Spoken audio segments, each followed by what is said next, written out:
नमस्कार बच्चों, स्वागत है आपका अपने YouTube चैनल हरियाणा सेंट्रल पर।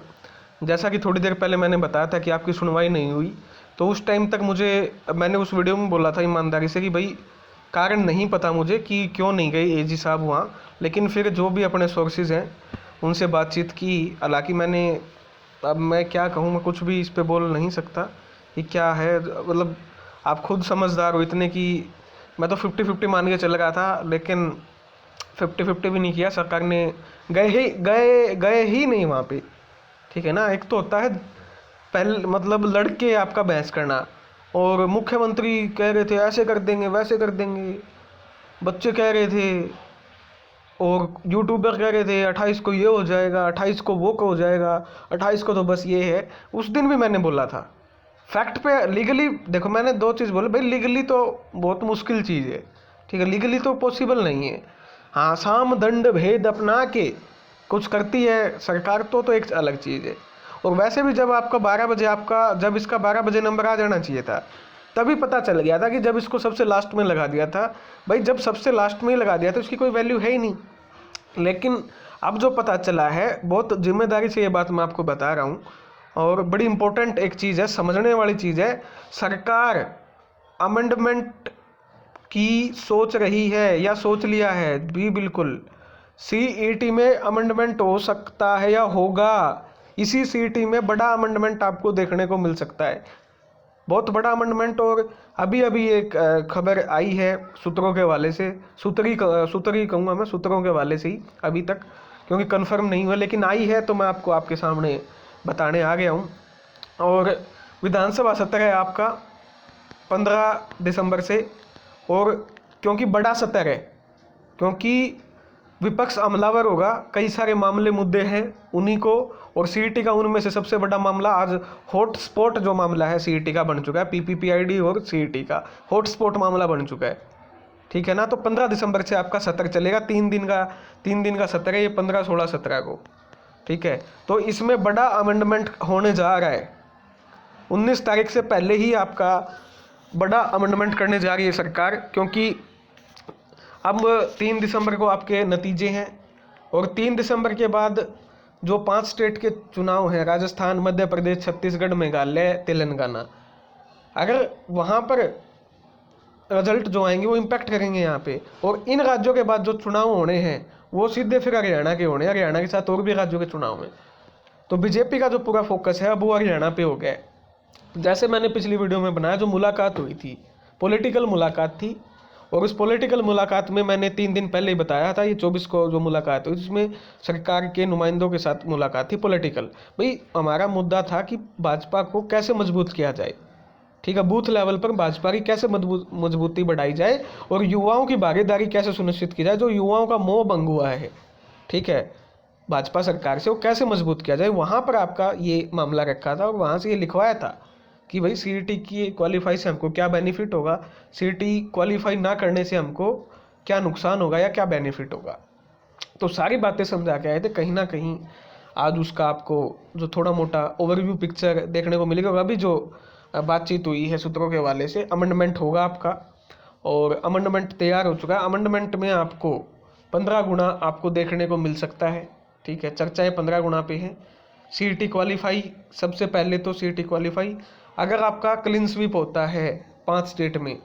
ठीक है, देखिए वैसे तो तेलंगाना में तो है ही नहीं, तेलंगाना, मेघालय में तो कोई मामला ही नहीं है। बचते हैं ये स्टेट छत्तीसगढ़, राजस्थान और मध्य प्रदेश। जनादेश क्या आता है उस पर बड़ा डिपेंड करेगा। तो अभी बड़ा एक अमेंडमेंट हो सकता है, इसलिए वो आपके सुनवाई में नहीं गए। और बाकी यहाँ पर अर्ली हियरिंग लगाई थी, सरकार ने खुद लगाई थी, पूरी फाइल तैयार करके, मेहनत करके। और 25 रुपये फीस जमा ना करवाना, पहले भी जमा नहीं करवाई थी, पहले भी कितनी बेइज्जती हुई थी पूरे हरियाणा में आपको पता है। 25 रुपये ना फीस कटवाना, ये आप ऐसे कोई छोटी मोटी बात नहीं है ये, इस पर अभी कोई बात नहीं करेगा।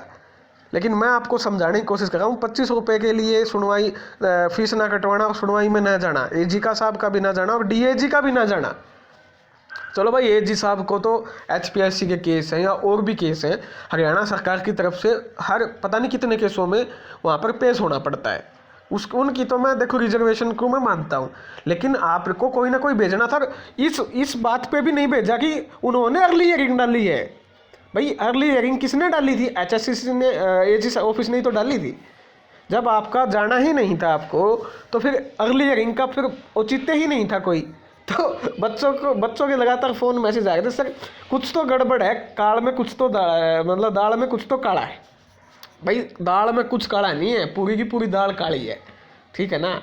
ज्ञापन दिया अभी पंचकुला थे जो बच्चे, बेचारों बच्चों ने, कि भाई वो करो।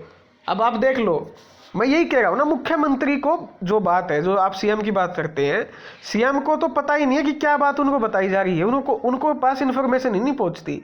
और अधिकारी भी आपस में लड़ते हैं भाई। अधिकारियों को भी, सभी अधिकारियों को CMO में ड्यूटी लगवानी है, ठीक है। तो आपस में एक दूसरे की टांग खींचते रहते हैं अधिकारी भी। और सारे अधिकारी आप ये मान के मत चलो कि सारे भाजपा के अंडर कंट्रोल में है। तो ये बातें आपको समझनी पड़ेंगी। अभी के फिलहाल जो खबर है, अभी कितनी सच्ची होगी आने वाले दिन में पता चलेगा। हालांकि जो हरियाणा सेंट्रल आपका इन्फॉर्मेशन देता है 100% ऑथेंटिक इन्फॉर्मेशन देता है। ये आप जो जुड़े हुए बच्चे लगातार जो देख रहे हो, उनको इस चीज़ की महसूस हो जाती होगी। लेकिन अभी जो फिलहाल खबर है, दोबारा से रिपीट कर देता हूँ, विधानसभा का सत्र है 15 से, और अमेंडमेंट की सरकार ने योजना बना ली है। अमेंडमेंट होने जा रहा है, ठीक है। और वो जो अमेंडमेंट है विधानसभा के थ्रू ही हो सकता है। वो मैसेज देना चाहती है सरकार, क्लियर कट एक मैसेज देना चाहती है, ताकि ये मुद्दा पूरे का पूरा खत्म हो जाए, कुछ ना बचे इसमें। सबके सामने विधानसभा के पटल पर क्वालिफाई की आपकी उस पर चर्चा। आपकी पिछली बार किरण चौधरी जी ने, काफ़ियों ने उठाया था CET का मुद्दा। अब सरकार मतलब एक और मौका नहीं देना चाहती CET पे किसी भी बंदे को, किसी भी इंसान को। तो ये मेरे अभी ये खबर भेजी है, हालांकि विश्वसनीय सूत्र ने भेजी है। अब ये कितनी सच्ची होगी ये देखने वाली बात होगी। तो अब ये देखने वाली बात होगी कि अभी ये खबर है कि आपका विधानसभा सत्र जो है आपका 15 से पहले अमेंडमेंट हो सकता है। उस अमेंडमेंट को 19 तारीख को कोर्ट में पेश किया जा सकता है, ठीक है। और इसके अलावा भाई आपको पता है भाजपा की क्या हालत है, ठीक है। क्यों जानबूझ के सरकार इन चीज़ों को कर रही है, क्यों कोर्ट में नहीं जाती है, क्यों बच्चों के हित में नहीं सोचती है, क्यों जिद लगाई हुई है। जिद का कारण आपको पता है। अब आप खुद हरियाणा के बच्चे हो, एक बात बताओ, 10 लाख का फॉर्म था, 7-7.5 लाख ने पेपर दिया, 360 ने क्वालिफाई किया, 2,11,000 ने नंबर क्लेम किए, 160 ने प्रेफरेंस भरी। अब ये 160 बच्चे हरियाणा का बच्चा है, हरियाणा का खून है इनमें। अगर ये पेपर में सारे बच्चे बैठ जाते तो किस भाई बहन को दिक्कत होगी, ये बताओ मुझको। किसको दिक्कत होगी? क्या ये तुम्हारे भाई बहन नहीं है? क्या ये तुम्हारे समाज में नहीं रहते हैं? क्या तुम नहीं चाहते कि ये भी इनको एक मौका मिले? नौकरी थोड़ी मांग रही है ये तो। 1,60,000 ये कह रहे भाई हमको एग्जाम में बैठने दो। भाई ये पॉलिसी 4 गुना पूछ के लेके आई हो किसी स्टूडेंट से, एक्सपेरिमेंट किया हरियाणा के बच्चों पे। मानता हूँ मैं, हरियाणा का खून पतला पानी कर दिया इन्होंने, ये बात मैं मानता हूँ। लेकिन 160 बच्चों में किसको दिक्कत है पेपर में बिठाने में? लगेगा वही जिसने मेहनत की है, जिसको मैथ इंग्लिश आती है। या तो जो विरोध करते हैं इन 160 को बैठाने नहीं देते, या तो उनको डर है कि ये सारे बैठ गए तो फिर हमारी नौकरी ले जाएंगे। इसका मतलब तो फिर उनके तुक्कों से नंबर आए हैं। अगर जो जेन्युइन बंदा है उसका तो चाहे 10 बार पेपर ले लो, उसको तो लगना है। तो हरियाणा आपको सभी को इकट्ठा होकर, हरियाणा के सभी बच्चों को, भाई बहनों को, सभी तकलीफ में है। कौन सा बच्चा तकलीफ में नहीं है आज? आप इस चीज़ को देखिए, सभी को एग्जाम में बैठाने की आप मांग उठानी चाहिए सभी को। और हरियाणा सेंट्रल आपका एक ही स्टैंड पे है। जब तक हरियाणा का लास्ट भाई बहन एग्जाम में नहीं बैठ जाता तब तक मांग लगातार उठाएंगे, हर दिन उठाएंगे, इसमें कोई शक नहीं है। और आपको समझना पड़ेगा 2014 से 19 का जो टेन्योर था उसमें मुख्यमंत्री साहब इतने पावरफुल नहीं थे। अभिमन्यु था, भाई धनखड़ था, बराड़ा था, जाट नेताओं की लाइन लगी होती थी। रामविलास था, उस साइड था कृष्ण पवार था, SC नेता, ब्राह्मण नेता, इनका दबाव होता था। एक ये अपने पंजाबी समाज से थे, खुद हैं ही। राव इंद्रजीत अपने यादव समाज से था, गुज्जर साहब कंवरपाल गुज्जर, उस टाइम वो था फरीदाबाद वाला। तो प्रभाव होता था। मुख्यमंत्री यूनानिमस डिसीजन नहीं ले सकते थे उस टाइम, ठीक है ना, पूछ के लेना पड़ता था। 2019 से 2024 के कार्यकाल में अब आपके सामने है, अब ये सारे नेता तली में लगा दिए, चेप दी, एक साइड लगा दिए। अब सरदार जी अकेले हो गए, ठीक है ना। और क्या नाम है, गब्बर साहब है साथ में, गब्बर साहब की चलती नहीं, दुष्यंत का तो सिस्टम ही अलग है, उसका तो तारे सच्चाई सामने बेरा ही कि तो अब साहब सुनते नहीं, अब सुनते हैं आइए सब सरों की, जो वहाँ पर जिनकी ड्यूटी लगाई हुई, वो ड्यूटी जो लगाई हुई है वो अलग अलग इन्फॉर्मेशन मुख्यमंत्री के पास जाने कुछ बात चाहिए और वो तरोड़ मरोड़ के कुछ बात पहुँचती है वहाँ। ठीक है, तो भारतीय जनता पार्टी को इस विषय में सोचना होगा, इस विषय में सोचना होगा। आप एक देखिए, आप किसी के बच्चे को एग्जाम में नहीं बिठाओगे 5 साल में, 4 साल हो गए आपको, 2019 में कैंसिल हुए थे पटवारी पटवूरी ये जो भी थे, और अब 2024 आ जाएगा 1 महीने में। 5 साल में आप एग्ज़ाम नहीं लिया आपने कोई भी, और आप अभी भी जिद अड़ाए बैठे हो, बच्चों को पेपर में बैठने का मौका नहीं दोगे 5 साल में, बताओ तो वो कैसे वोट देगा आपको, ये बताओ मेरे को। आप उसको एग्ज़ाम में, नौकरी तो वो मांग ही नहीं रहे, आप वो तो ये कह रहा है कि साहब अब मेरे को एग्ज़ाम में तो बैठने दो, फाइट तो करने दो, आप तो उसको एग्ज़ाम में नहीं बिठाओगे, तो एग्ज़ाम में नहीं बिठाओगे तो वो वोट क्यों देगा, ना अपने परिवार का देने देगा, ना अपने कुनबे का देने देगा, क्यों देने देगा जब आपने उसको एग्ज़ाम में ही नहीं बिठाया। नौकरी की तो मांग आगे की है जब आप उसको एग्ज़ाम से बैठने से रोक रहे हो। तो ये बात भारतीय जनता पार्टी को समझना चाहिए, और ये समझाया जा रहा है कि भारतीय जनता पार्टी का जो युवा वोटर है वो कैसे इंटैक्ट हो, कैसे मजबूत हो, ये बात भारतीय जनता पार्टी को समझ में आई है। और हमारा लगातार प्रयास है समझाने का भारतीय जनता पार्टी को कि आप इस विषय में सोचिए, आपको नुकसान क्या है। 1,60,000 बच्चों को बैठाओगे तो उनके मन में खुशी होगी कि भाई मैं हमको एग्ज़ाम में बैठाया, हमारा हक नहीं छीना, ठीक है ना। लगने तो नौकरी ग्रुप 56 में 6,000 पोस्ट है, जिसमें 3,000 पोस्ट जनरल है, बाकी में एक्सपीरियंस है, टेक्निकल है, लगने तो 3,000 है। लेकिन आप इतनी बड़ी बुराई लेके जाओगे कि आपने तो एग्ज़ाम में नहीं बैठने दिया। कांग्रेस नहीं चाहेगी कभी भी कि आपका एग्ज़ाम क्वालिफाई हो, क्यों? क्योंकि कांग्रेस के लिए ये मामला मुद्दा रहेगा। विधानसभा में जब वो आपका प्रचार करने जाएंगे तो हर एक घर में ऐसा बच्चा मिलेगा जिसके यहाँ तो नौकरी नहीं होगी या इसको एग्ज़ाम में नहीं बिठाया होगा।